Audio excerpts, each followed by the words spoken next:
Hey there, folks. This is your host, Kate Gaffney, jumping on to let you know that shockingly, this is another two-parter. Chase O'Donnell is the actor and comic that we have on this week, who is so lovely. She had so much to say, so many stories, has really been through it, and her album People Pleaser is coming out and is out by the time this airs. So please go find that on all of the things and support Chase, who was so lovely and patient, because I am currently cat sitting when we recorded this, or was when we recorded it, I should say.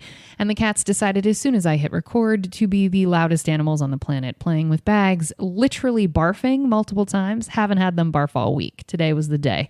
So it was just a comedy of errors. And then people were out in the hallway, and then the trash person came. It was just literally the quietest apartment on the planet all of a sudden became Grand Central Station with cats. So really sorry for the sound quality. Did my best to fix it, but Chase, you are just the sweetest. Thank you for your patience and being on the most unprofessional podcast you have ever been on. You are a trooper. Everyone, please go support Chase, because she's just so nice. And her album People Pleaser is such an appropriate name, but she's working on it. Thank you folks so much for listening. Let's get on with the show.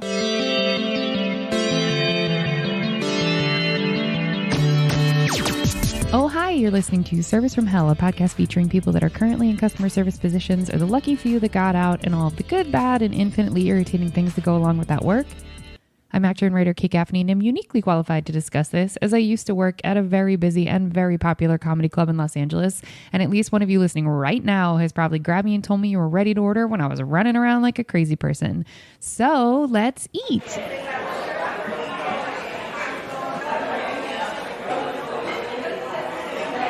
I'd like to welcome our guest, LA-based comic, actor, and writer Chase O'Donnell. Chase joins us today to discuss all things customer service, but also to discuss the release of her album, People Pleaser, which is the most relatable title of all time. She currently features for Christina P. across the U.S., but is also on tour on her own in NYC. Currently, her two-person comedy show, Two Blondes, won the Broadway World Award and received praise in the New York Times. Chase also recently performed in the Netflix is a Joke comedy festival and will be appearing in the newest season of Curb Your Enthusiasm. I have so many questions. I better know Chase from hearing her on some of my favorite podcasts, and also from meeting her right now in real time, where she joins us from, originally it was the snowy tundra of Austin, but now she is in New York City on tour. So Chase, tell us what got you into comedy. How was working with Larry David? What's New York like right now? Is it as snowy as Austin? Tell us all the things. Oh my gosh. Wow. What an intro. Thank you so much for having me. I'm so excited to talk about service industry. But right now, New York City is actually pretty warm. Like I brought a big jacket and I didn't have to wear it. It's lovely, sunny. And what were the other questions? That's it. You've answered it. No, I'm teasing. So what got you into comedy? Because you've been doing comedy for a little while. So what made you pick that? I've always loved to make people laugh. That's just something, as a kid, I would just try to make my family laugh. And I grew up dancing, so there's a lot of performing in that. And that eventually transitioned into acting and theater. And I majored in theater, but every part they gave me, whether it's like Chekhov or Shakespeare, I'd make it funny. I'd try to make a serious thing funny. And my professors would have to be like, you can't do that. You can't make it funny. So I've just always loved making anything funny, and doing stand-up comedy has always been a way to perform without having to get cast on my own. I can just do it. And auditioning and twiddling my thumbs, I got very, very tired of very quickly. So this was just a way to do it myself.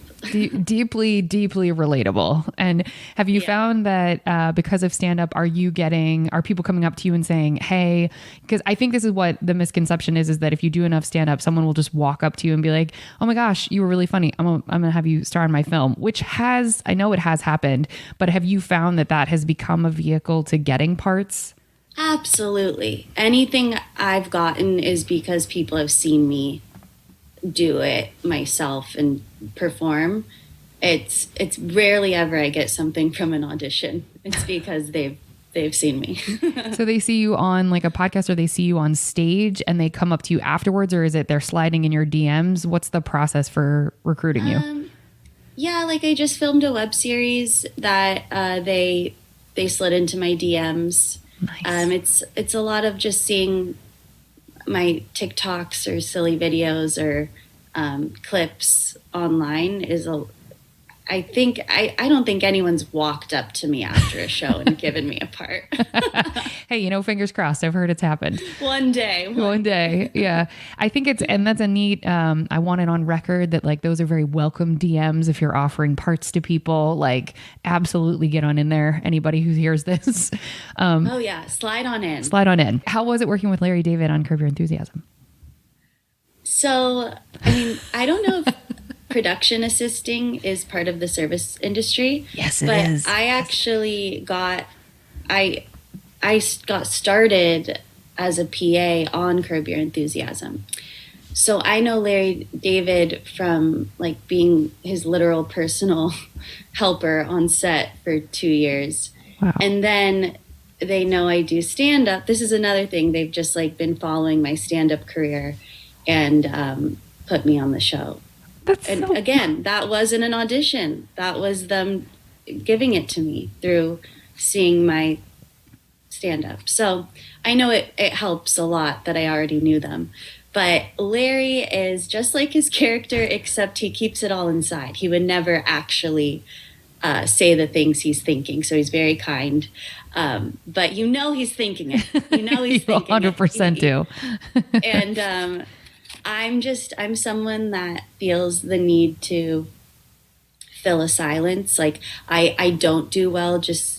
I would walk Larry to set and sometimes it's a 10-minute walk and I would feel the need to start conversation and he would not feel the need to reply. So I many times I would be like, how is the traffic, Larry? And he wouldn't respond. And then we would just walk in silence. And I'd be like, oh my God. Oh my God. This is so embarrassing. And my mind is just, what do I do? Sometimes I would start humming. Like, when you just start singing to be like, I mean, the poor guy. They should have never put me in charge of him. I love that earned you a part that you're just like annoying him is going to be the thing I'm doing. And they're like, cool, now you're on the show. I love it. He at one point, because I had never PA'ing on Curb Your Enthusiasm was my first PA job. And so I was just doing everything I was told. Like I didn't know, they were like, you have to know where Larry is at all times. So I would literally follow him everywhere. And I didn't know I was supposed to just kind of clock where he was going. You're in the bathroom stall next to him like, I got you, Larry. I'm right here. No, I literally followed him to his hotel room. No, you didn't. And he turned around and he said, Chase, you have to stop stalking me. I tell you. And then once he told me that, I started being more secretive about following him.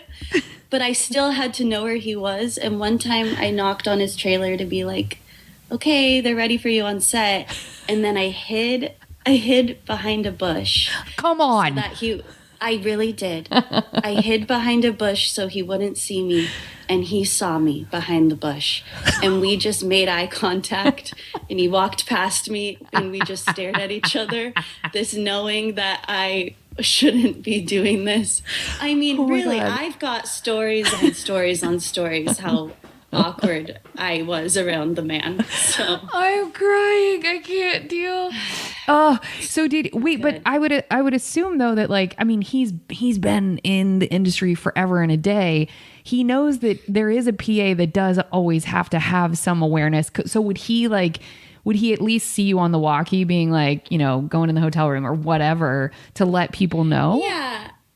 But I've seen now other PAs do that job and they're much chiller about it. They stay at Video Village or they stay far behind and they just like keep eyes on him. They're not literally right on his body. Him. Yeah. So, I mean, I would get messed with though because they knew the cast knew me pretty well. And one time, Jeff Garlin, he plays the manager of Larry. Yeah. Just to mess with me, he was like, Jeff Schaefer needs a spoon right now. And that's the director. And I was like, okay, I'm on it. and I ran as fast as I could to get a spoon. Jeez. And I came back and I was like, oh, the director clearly doesn't need a spoon. He was giving notes to John Hamm, Isla Fisher, Clive Davis, and Larry David. No. And I went up to the AD and I was like, Jeff Garlin told me that I have to give Jeff Schaefer a spoon. I'll die. And the AD was like, well, he's the executive producer of the show, so you got to do it. And I interrupted No, you didn't. with no, you didn't. A-list actors to say, here's leaving. your spoon, I'm leaving. Jeff. Oh my God, Chase. Oh my God. And they're just like, what? And the director was like, wow, a spoon. Thank you. I've always wanted one of these. And they were polite about it. Oh my God, I'm sweating. I'm sweating. Video Village was just laughing. And yeah, I tell you, I was put through the ringer. Wait, so did they, please tell me somebody eventually communicated to the director that you were being fucked with. Please. Well, Jeff Garlin was laughing. So I think they like put it together. Oh, I'm having a heart attack. To it. Oh my gosh. And I would have was shaking. I would have too. I've never shaked so hard in my life. I literally handed the spoon shaking. But this is the thing. I think people who have not been on set don't know how this is. It's like, it's kind of a bunch of people just chasing their tails, and it's like everything's on fire all the time. And so, especially as a PA, if you're told to do something, you do it with gusto because you don't want to get fired or yelled at because the shit rolls downhill. And you don't know that moment because sometimes you're meant to interrupt. Like sometimes you need to do that. Oh God, you poor thing. Sometimes you have to give someone a spoon. Yes. And so the AD was like, he knew. They all knew I was being messed with, and they kind of were like, okay, go do it. Let's see what happens. I just would have lit everyone's cars on fire that was responsible for that shit. I would have been so mad. God bless you. I'm literally shaking telling the story. It's coming back to me. I was so nervous. But what's funny is that you ended up on the show. So like that was, I assume the being a PA and handing the spoon to the director was prior to you being in front of the camera. Is that right? Oh yeah, no, the thing is, as much as I embarrassed myself as a PA, I got along with everyone, and luckily they all liked me, and I became close with the cast and crew and everything. So I'm so sorry. I'm watching cats. Yeah, hold on one second. I have to move this bag because a stupid cat. Hold on. Sorry. No worries.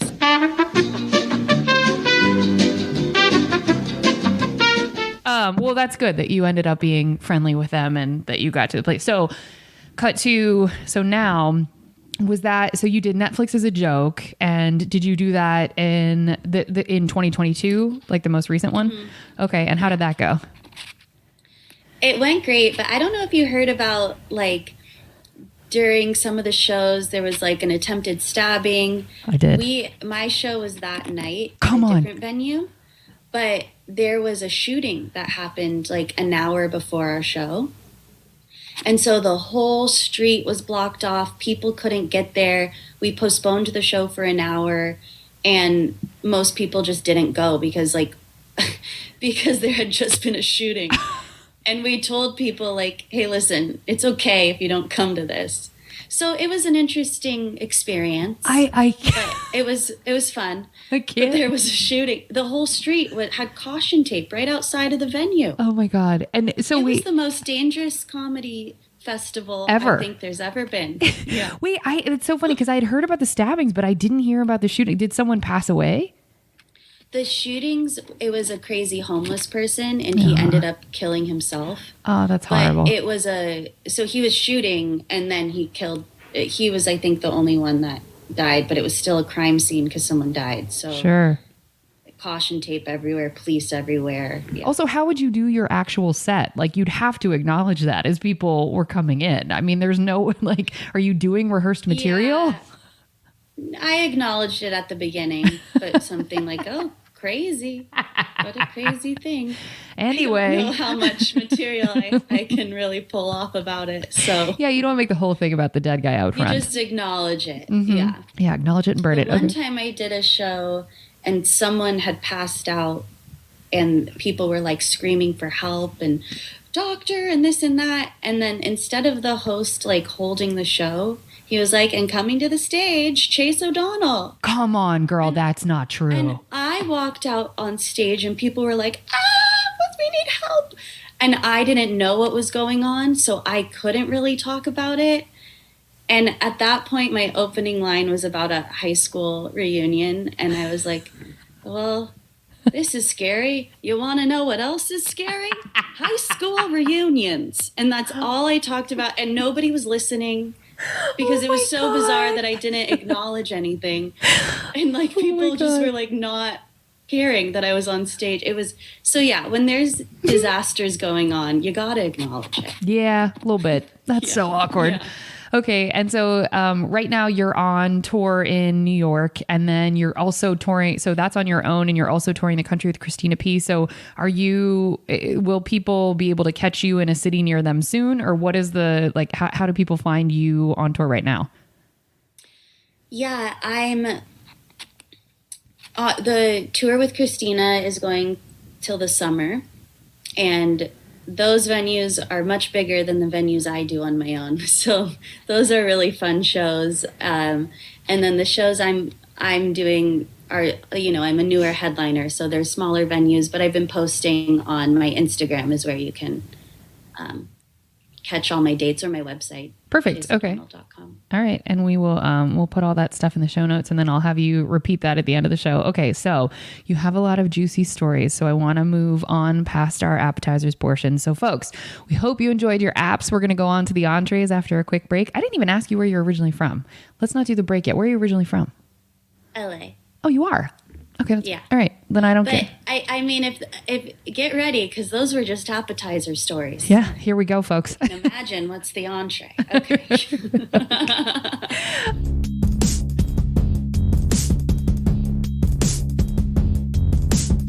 Okay, folks, we are back, and now it is predictably time for the entrees. Okay, now, Chase, this is the part that everybody loves because this is the gripe session. So I am very excited for all of your stories. We always start the same way. What was your first job ever where the government was taking taxes out of your income? Ooh, as an usher at a playhouse. Okay. That was my favorite job. I don't have any bad stories about that. Really? Why was that your favorite? I had just graduated college. Everyone working there we were all the same age. It was all like either seniors in college or just graduated, and we became so close, and the job was so easy. You sat people for the show, and then we'd all go drink during fun. The show. There was a founder's room where we'd get free wine, and we'd just get tipsy, and that was the job. Oh my God, it's the best job ever. It was so fun and easy. We all became like best friends. So what made you get out of that job? Because that was your first job ever. Like, I assume before you were like babysitting or doing whatever, but that was the first job. Yeah, actually my first job was babysitting, but this was the first job taxes came out. Okay. But I left because I booked an off-Broadway show and I had to move to New York. That's amazing. That's the best reason to leave. I was so sad to leave my usher job. You're like, I'm debating about turning down this off-Broadway opportunity. I really was debating. Okay, so how long did you end up doing the usher job before you had to leave? A year and a half. Oh, long time. Okay. A year. Okay. Yeah. How many customer service jobs have you had total? And I count comedy as a customer service job, but I more count something like PAing, and I count like the things that tangential entertainment stuff I count. Can I I don't have it off the top of my head, no so problem. let's go through. Let's go. Okay, so usher, hostess, okay, dance teacher, retail store worker, babysitter, I don't know. Yeah, it counts. Boy, do I have stories, yeah. PA. Okay, so we have six. Okay, perfect. Okay, and now you said your favorite was being the usher. Which was your least favorite of all of those jobs? Hosting. Okay, now when you say host, do you mean hostess at a restaurant where you sat people, or do you mean host of a show? Host. Okay. Hosting of a restaurant, and I've done that job twice. Okay. 2 different places. Are you comfortable saying the names, or do you can skip it if you're nervous? Yeah, it's shut down. It was great. called Ariel. Ariel. Okay. And then the one in New York I don't have bad stories from that. It was the Metropolitan Room. Oh. But Ariel is where, oof, let me tell you. Let's go. Why, why, Oof. why? Well, Ariel was right on Main Street in Santa Monica. So Ugh. brunch was like a 3-hour wait. It was there were no reservations, or no, there were reservations, but like if you just walked in, it was like minimum 3-hour waits. So many Saturdays. And it was just, I don't think I was getting paid enough because people were so angry. And if you had to get really good at guessing how long the wait was going to be. So if you said it was only an hour and now it's an hour and a half and their table's still not ready, like that's on me and people are yelling at me. Like just so many angry people. But the worst experience I had at Ariel was, it was a Saturday and there was a party of 20 that had a reservation at 11. So I was prepared for that and I had the table ready to go. We moved like a big section together for them. And then at 10:30, a party came in and she was like, "Hi, we have a reservation for 20." And I was like, "Oh, great." Oh, Chase, don't tell me. No, no, Chase. I said, "We have it for under a rose." And she said, because there were so many people in her head, she was like, "Yeah, I'm sure it's under a rose." I seat the table. Chase. Okay, get ready. 11 o'clock, the actual party of 20 comes in. That party did not have a reservation. They assumed wrong. Oh my God. So a party of 20 comes in at 11 and I'm like, oh no. And by the way, it's packed. It's every single table's filled. Like everyone's eating. This isn't like I can just seat a party of 20. I had to go up to every single table. Like I had to do a puzzle. And people were eating and I was like, "I'm so sorry. I'm going to have to move you No. over here." No. And I had to do like a jigsaw puzzle to make a table of 20 happen. And it was the most stressful day of my life. And I did it. People moved. I was very like, "Okay, I'm so sorry. I'm going to have to move." And I like I'm good at talking to people, I guess. But let me tell you, I was livid that that party of 20 told me that they were the right party. See, that would have been I'm petty. That would have been my first move, would have been to go to the party of 20 and say, and like find the person I spoke to and say, "You're certain you had a reservation? Because it seems like you didn't." And then just see what they would say. I definitely did talk to that party of 20. But like at that point, too late. They were seating, they had ordered, there was food coming. Like it was I couldn't. And what are the odds that on the one day where there is a reservation, like what that is? What are the odds? I can't even. I don't know how certain things just happen to me because I think this is why I have so much comedy material, because the things in my life are just too much. Okay. I have to talk about it in comedy. I want to go back though, because, okay, so we've had the perspective from servers and bartenders as far as how brunch is a nightmare from hell. And so, but I've never actually been able to ask a host how it's a nightmare from hell for you as well. So was it a bottomless mimosa place? Ariel? Yes. Okay. Yes. All right. So we're already off to the races. So what were the things as a host, apart from jockeying people that are lying to you about reservations and you having to guess the time? What was it that, like, was it generally people were just mad about the wait time, or would you also have to deal with the drunk, like as they're leaving, they're walking out on a check and now you're responsible for pulling them back in? Or did you have any of the trickle down from that? No, but one time a waiter stole someone's phone. A busboy stole someone's phone, and then they had Find My Phone.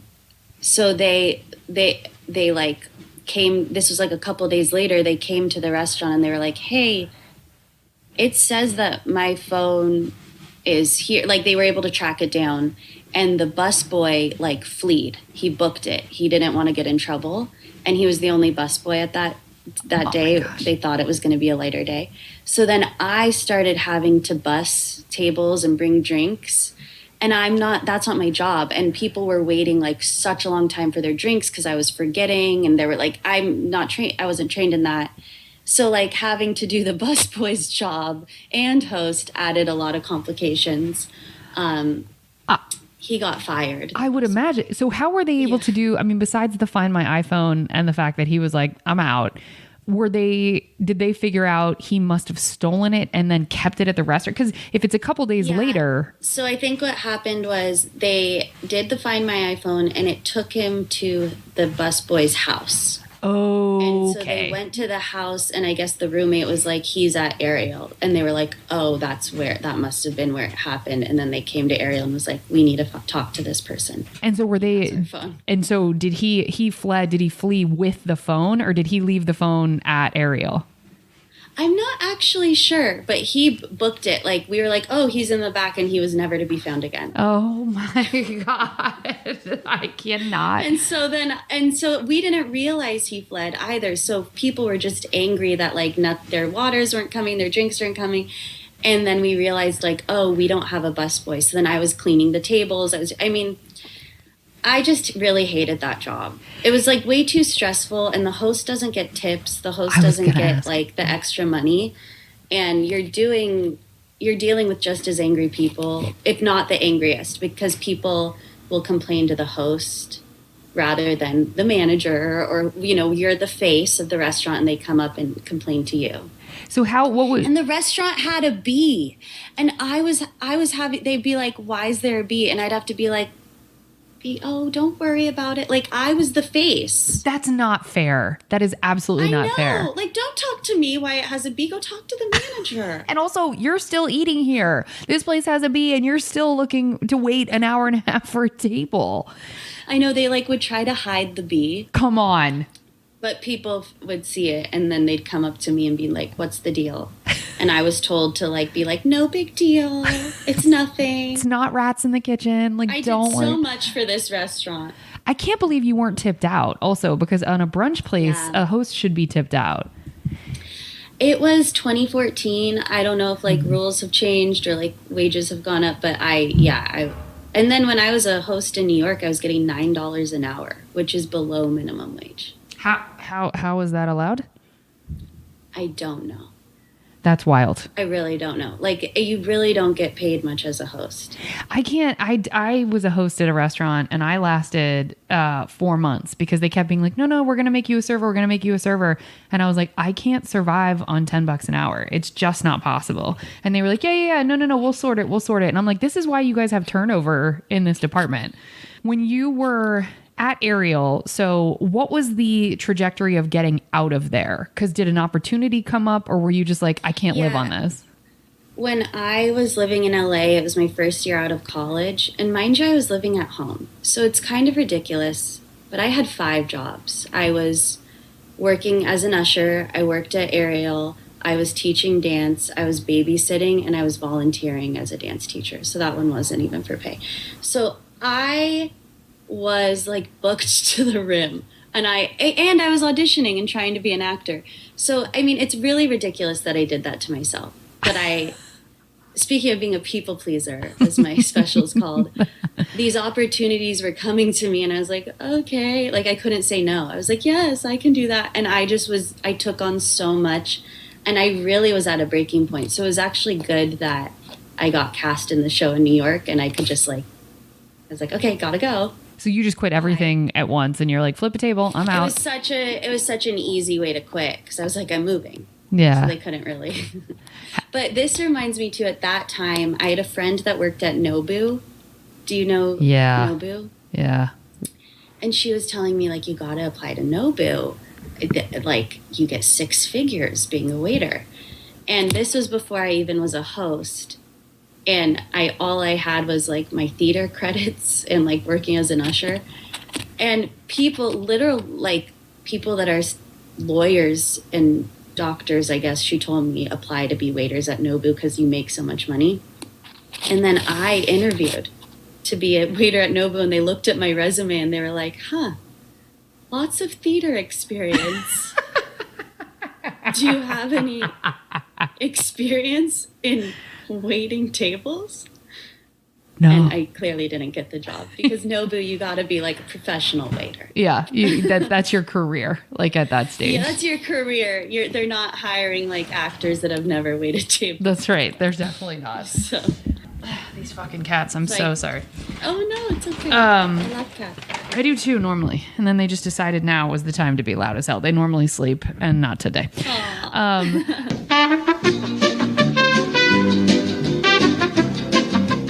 Okay, so you moved to New York. You're doing that job, and then did you start? I swear to God, hold on. I'm gonna murder. No problem. I'm gonna murder.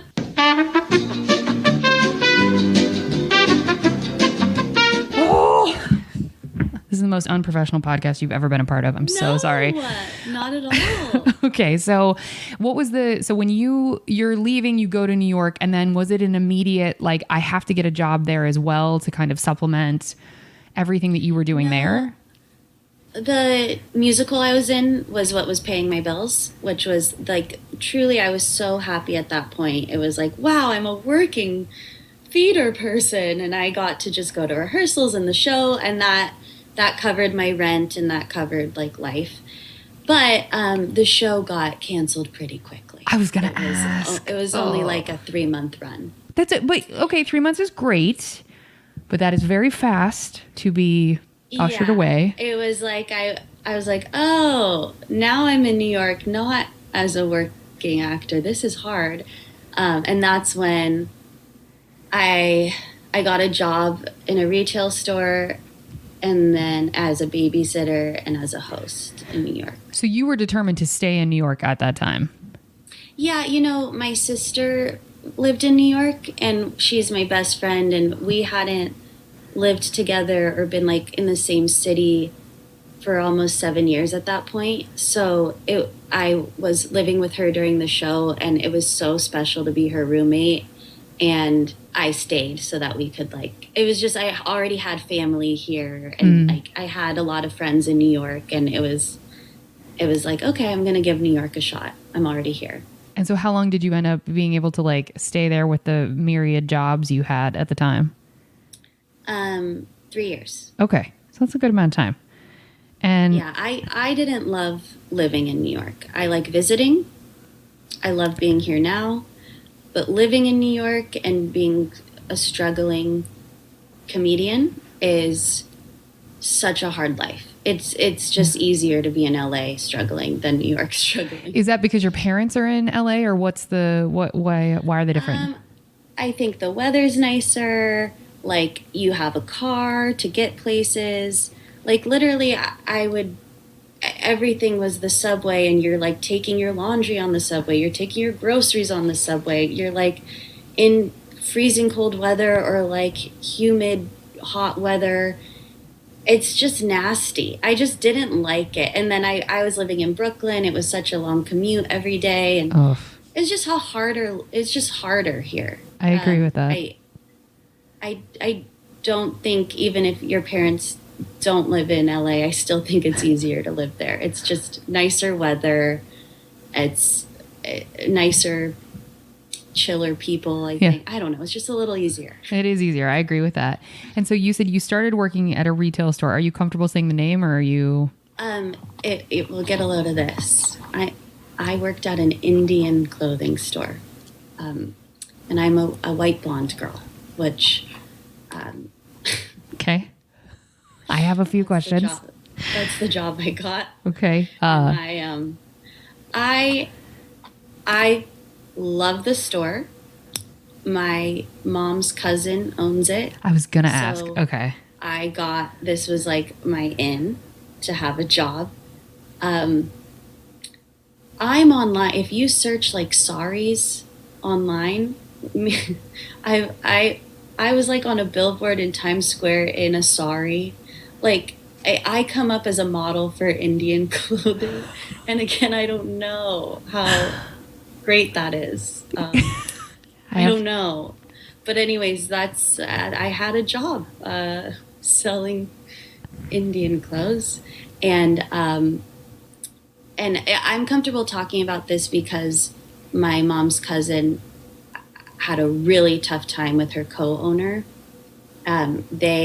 He was a really, really creepy man and a really just like crooked guy, and they no longer work together. He scammed her out of so much money, but he was the guy I was always working with, pretty much every day. And he has a very backwards way of thinking. If I like asked a question, he would be like, "Why are you asking that? Like, you're a girl, you're a woman." Like the way he literally, it was so backwards. And then he would have me like, he would have me model clothes. And at the time, like I was 24 and I also was like naive. And my cousin was like, "Oh my God, you cannot be taking pictures with him." And because I'm just thinking like nothing inappropriate happened, but it was just, he was a really creepy guy. And that was the job I had. I mean, I'd hate New York too. That sounds pretty wretched. And so you were too young to know that that was possibly bordering on, maybe I shouldn't be doing this. Yeah, because his wife was at the store. He was my like family's friend. Like I was like, oh, nothing is wrong here. But when my mom's cousin, what do I call her? My second cousin. Sure. When she found out, she was like, "Never again. You can never let him like think that you're not a model here. You're a retail worker." Oh my God. And so Whew. yeah, just a really off experience. Yeah. And they didn't fire me. They just stopped scheduling me because the guy didn't like me because I asked too many questions. Literally, I was like, just about customers. If he knew them, I'd be like, "Oh, who are they? Like, how do you know them?" But he wouldn't answer, and he'd get so upset that I'd ask. And so he just stopped scheduling me. And then I came in one day, and they just had someone else there doing my job. What the fuck? Oh, I guess I'm fired? Yeah, they just didn't tell me I was fired. I can't even, like, you seem like such an agreeable, kind person. I can't imagine that they would, like, so did you just decide, like, I guess I'm going to leave, see ya? Or did you say, like, hey, can I get my check? Like, how did you handle that? It kind of was like an unspoken, I don't work there anymore. It was like, it was like, okay, I get it. Like, I got the hint. I'm good at getting hints. So, I mean, that I was happy though. Yeah. I really wasn't happy there. So, but now the store is like, honestly, now that the guy doesn't work there and he like, we're done with him. I mean, I love the store. Sure. It just was a hard time working with that guy. Yeah. And I think the thing that for people who haven't lived in New York, especially people who haven't lived there and as artists, because your primary focus isn't this like B job to support you, your primary focus is the grind of auditioning and the, myriad things that you're doing to be an artist. This kind of slippery shit gets tolerated for longer because you're like, whatever, it's not my career, or, well, it wasn't that bad, or I have to pay my bills. So there's a lot of that happens in New York where you're like, I guess I shouldn't be upset about this thing, right? Because I don't really care. Ugh. Yeah, it was so much. I had so much learning in my early 20s when I was doing all these jobs that I hated, is when I learned like, oh, this is my life. Like, I know that I'm trying to be a comedian, but in the meantime, my life, I'm miserable. I'm so unhappy with these jobs. And I realized like after the fact, because even then too, I was babysitting for this horrible family. The kids would bully. The kids would bully you? Oh yeah, and I would cry. And they were like, they were bullying like a girl in her 20s, and they were like 8 years old. Chase, I don't even like, how would you tell the parents? The parents, no, I think at that point I cared so much about people liking me. I get why your album is called People Pleaser. Everybody download it, get it. Yeah. Where can people get the album, by the way? Where can people get the video version will be on YouTube, and then the album will be anywhere, like, you can stream albums, Spotify, iTunes. Got it. Okay, you're very much supporting why it was called that. Okay, so you Yes. Oh, yes. I mean, years of people pleasing. so you Yeah, they wouldn't would say you wouldn't say anything to the parents because you're like, well, this is my job and whatever, and they're not going to believe their kids suck anyway, or was it just like, Yeah, I don't think I felt comfortable being like, your kids are making me cry.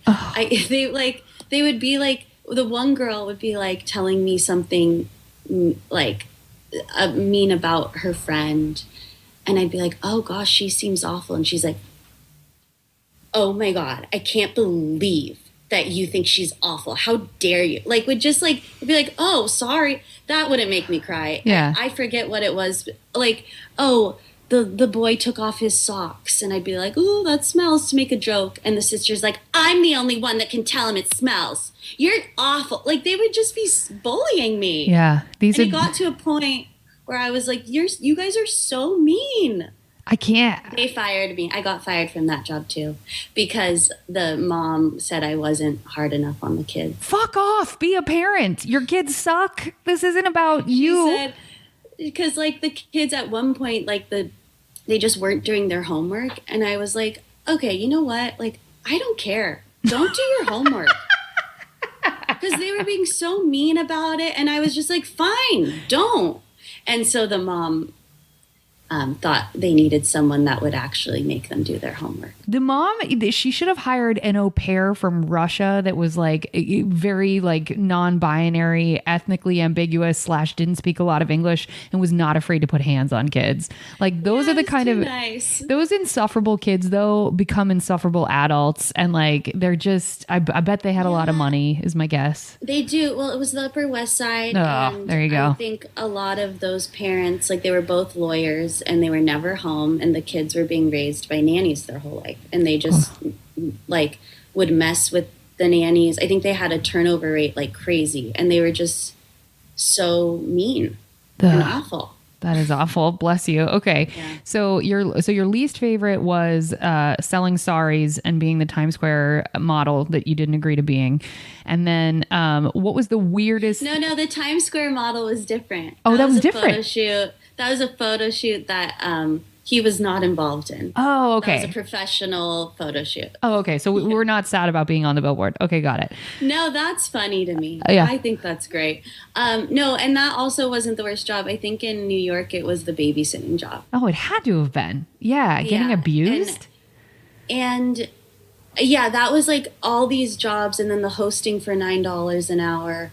Like, I just think I was just so miserable. Like I came to a point where I was like, oh, I know this isn't my real job and what I'm really doing, but like it's still my life, and I have to figure out what I can be doing in the meantime to make me happy.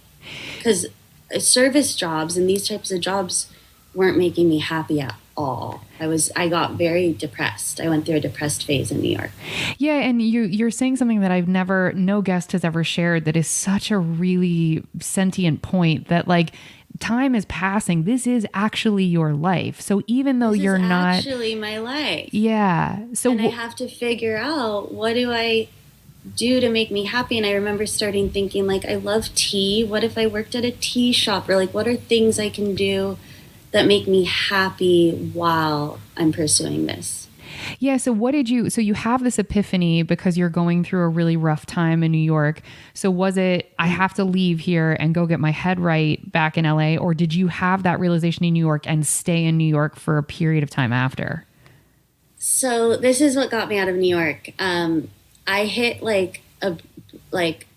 I've never considered myself a depressed person. I had never gone through depression. And I was at a point where I was crying every day. I was walking down the street crying. I was so sad.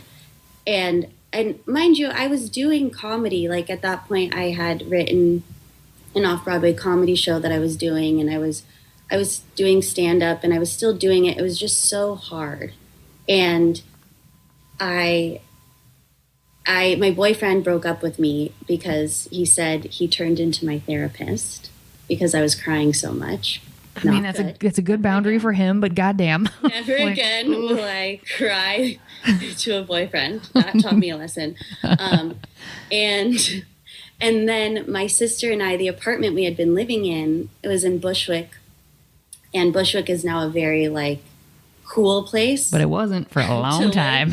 And it wasn't, and it was becoming very gentrified, and the owners of the building sold it to this like company that was going to tear it down and completely redo it and up the price. And so they paid everyone in the building to move. And so me and my sister were both like, you know what? We're getting paid to leave New York. This is our like sign. We are leaving New York. And so I took that money I got and I did an Eat, Pray, Love. Yeah. It was a quarter life crisis. I traveled to New Zealand and Thailand, and I just like, it was the beginning of my healing to like be happy again. And I had to really figure out, what is it that I want? Like, is this making me happy? What do I want in my life? And that's when I moved back to LA and was like, I just want to be a PA. I just want to work on a comedy show. I want to be behind the scenes, and that's what I want. And so I spent the whole year when I moved back to LA applying for PA jobs, and I'm just so lucky it was Curb Your Enthusiasm that I got. Yeah, that's lovely. Well, I'm really glad that it came full circle for you. And so when you were, I want to go back to the regular questions, but because people will jump up my ass if I don't, but I do want to know. So you decide to leave New York. Were you employed at the time when you were getting paid to move? Or so you had to quit a bunch of jobs, or were you just being slowly fired and you're like, fuck it, I really need to go? I was slowly fired. After I got fired from the Indian clothing store and the babysitting, my sister is a street artist, and she was like really blowing up at the time and started like needing help. And so I became my sister's assistant. Oh, that's awesome. That one I have no complaints about. Yeah. I could just work from home and we were working together. So I didn't have to quit that job. And my sister's also the most supportive sister in the world, and was like, anytime she's like, if you need to go do you. And like, don't put me first. So I'm so lucky that worked out, that I got to work for her. Yeah. She fired me a couple times, but it was a joke. Yeah, but that's sibling. She'd always rehire me. Yeah, of course. I did mess things up a couple times. How does one mess up being an assistant for a street artist? Did you bring the wrong paint or something? Like like on installation days, like I didn't get the things delivered at the right time, and it was a mess. You know, like things just like technical stuff didn't happen. Got it. Okay. And okay. She doesn't paint. She uses crochet. She's a crocheter. So her murals are all made out of crochet. Oh my God, that's awesome. Mm-hmm. And do you get paid to do that? Is that like a thing that people pay you for? Yeah. So when she started, she was just doing it for fun and putting it up for free everywhere on the street. And then it's so unique and she's so talented that brands started hiring her. So now she makes her money from brands hiring her to do marketing and stuff. That's amazing. And then she also has a line of yarn, and she has a clothing line at TJ Maxx, and she's amazing. That's amazing. So lovely. Oh, that's awesome. Sorry to get derailed. Yeah. Okay. She followed her passion and it paid off. Well, and yours is too. Yours is too. Your parents are probably very proud of both of you. Yes, they're so proud. Okay. So what's I think I know, well, maybe I don't, but I think I know what you're going to say to this, but what's the weirdest thing you've been asked to do whilst you were on the clock at any of the customer service jobs? The weirdest thing? Well, I think it's the guy. Yeah. Asking me to take pictures. Yeah, that's pretty weird. He'd give me clothes and I'd go, nothing was inappropriate. It just was weird. Yeah. That my job was not taking pictures of the clothes. Yeah, there's that gray. I think that's the weirdest thing. Mm-hmm. That's what I thought you were going to say. I got asked to do. Yeah. Okay. From the things that you've shared so far, I'm like, nothing tops that. Nothing. It's weird. That's weird. Mm-hmm. And it was weird. Yeah. Okay.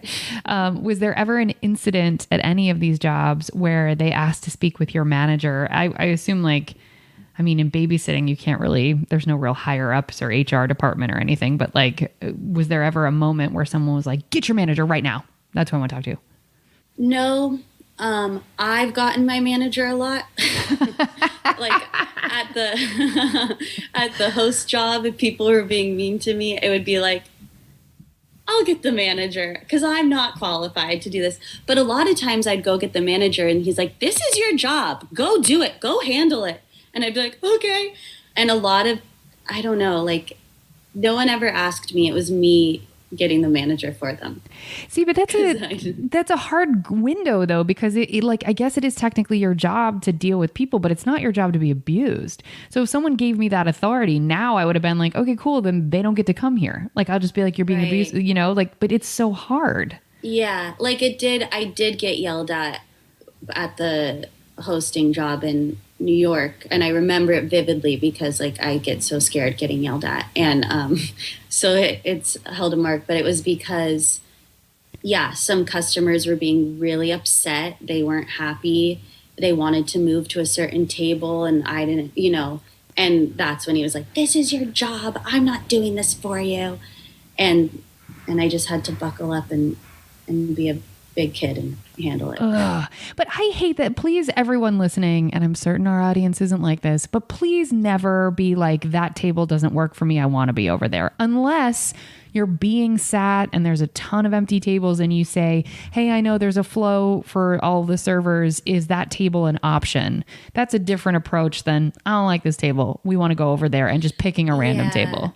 Yeah, because it really messes up the flow of the restaurant. And there's like, waiters get mad at the host. Yep. If you're seating too many people in a certain section, the waiters get mad at you. And they're like, why aren't you giving me business? So you have to be like, there's so much to think about. Yeah. But I also, I feel like I go to a restaurant and they're like, okay, the wait's 30 minutes. And if I'm with friends, I'm like, it's probably less than that. They just tell us over. And I'll literally do a round. And because I know how to tell how long it's going to be for real. And I'm like, okay, they're eating now. They're just on their drinks. Okay, it's going to be this long. And I'm actually very good at being a host, not hosting. I just know the job so well. What an interesting, like, marketable skill that is so specific. Yeah. Like, I would put that in my specials. Hold on. Yeah. It's not actually going to be 30 minutes. Let me tell you what it's really going to be. 27.5. Somebody time me. And because like like if it's a party of 2, like on average, it's 45 minutes. Yeah. And like, and if it's a party of 4 on average, it's this long. And so like, there's like certain skills you can do to really know. I mean, how long it's going to be. Yeah, I would put that in my special skills, but you're not going to have a normal job ever. You're going to always do comedy, but it's such an interesting specific skill. Like, to get hired as a PA, I would have put that on my PA resume of like, look, I've got this thing. If nothing else, for a discussion point. Oh, that's interesting. I should have done that. Yeah. I think they liked that. I also did PA work in New York. It was for Fashion Week and some like other things. Oh. And I got the job because they were like, you've done Fashion Week? You're in, because apparently Fashion Week is like the hardest PA job. I can't imagine. Was it hard? But no, it wasn't hard. And so I thought PAing was a very different thing when I got to my Curb Your Enthusiasm job. I literally didn't do anything as a PA. I thought PAing was just giving people coffee if they asked for it. And hiding in a bush. Yeah, I mean, you figured it out. You stepped your game up. You were like, during Fashion Week, I actually had to hide in bushes too. So this is a very transferable skill. Okay. Do you think it's weird the amount of power that customers wield in any of these given situations, specifically maybe restaurants? Like, because I don't know that Yelp would have affected your job at the time, because I know it was a thing in 2014, but I don't know that it had the I don't know when it became the power. I think, I think customer service is really important, and I think it is important to keep your customers happy. But then I think there are just Karens out there that like, no matter what you do, they're just gonna write the bad review or make your life miserable, and you're in the right. And at a certain point, I think you have to protect yourself and be like, these people are just crazy. Like, I can't. That's right. So, but like, because I'm on tour, I'm staying at a lot of hotels, and I was staying at a really nice hotel in Texas, and there were like termites crawling around on the window. And I called the front desk and I was like, I'm scared. I don't like that there's these bugs in here. And they weren't like, oh my gosh, we're so sorry. What can we do for you? Like, they like moved rooms for me. And then the room I moved to, there were bugs in there too. Girl. And I was like, at this point, they better give me like, you better do something really nice so that customer, because I could easily be like, write a review and be like, they were awful and I'm never going to stay here again. You kind of need to do something to make their experience a little better when something's, so they offered me a free breakfast. But I think they could have done more. I mean, did the termites bring you the plate? Like, that's psychotic. And like, I've been a customer at restaurants where like the food has taken over an hour to get to us, and it's like, maybe take something off the bill. Like, I think there's certain things you can do to just keep the customer happy. Just so I do think people can have a really bad experience, and it's okay for them to be like, this person did not care about our feelings at all. But then there's just the out of line people that they're just Karens. Do you can't. Do you think that the customer is always right?